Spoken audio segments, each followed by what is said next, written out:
তখন উপরে যারা থাকেন তারা কিছু কিছু সময় অসন্তুষ্ট, মানতে চান না। আমার মনে হয় এটা নিয়ে বেশি বিতর্ক করার কারণ না। উপরে যারা আছেন উপরে আছেন, যারা একটু নিচে আছেন তারা নিচে আছেন, কিন্তু গুরুত্ব এবং প্রয়োজনীয়তা অস্বীকার যখন করা হয় তখনই দ্বন্দ্ব বাধে, তখনই সংকট সৃষ্টি হয়। আমি আপনাদের সব মতের, সব দাবি, সব ইচ্ছার সঙ্গে একমত। আগামী দিন যদি আল্লাহ পাক মানেন আর আপনাদের সমর্থন থাকে, বিএনপি ক্ষমতায় যায় জনগণের ভোটে, জনাব তারেক রহমান সাহেব প্রধানমন্ত্রী হন, তাহলে সেই পার্টির একজন কর্মী হিসাবে এই কথা আপনাদের কাছে বলে যাচ্ছি, আপনাদের দাবি পূরণের যা যা করতে হয় আমার পক্ষ থেকে করা উচিত।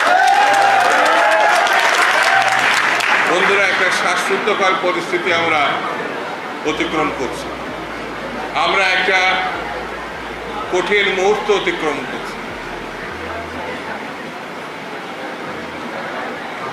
৭১-এর মুক্তিযুদ্ধের সময় যারা বাংলাদেশ চায় নাই, যারা গণহত্যা চালিয়েছিল মুক্তিযুদ্ধ এবং শহীদ জিয়া রহমানের সৈনিকদের উপরে,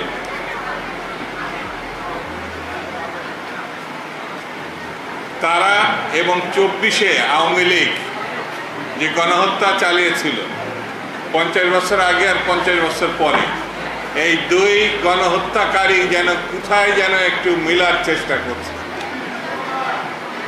বাতাসে ছড়িয়ে বেড়াচ্ছে, নানানভাবে তারা এক হচ্ছে। এবং এক হওয়া মানে গণহত্যাকারীরা তো অশুভ সৈনিক, অশুভ শক্তি।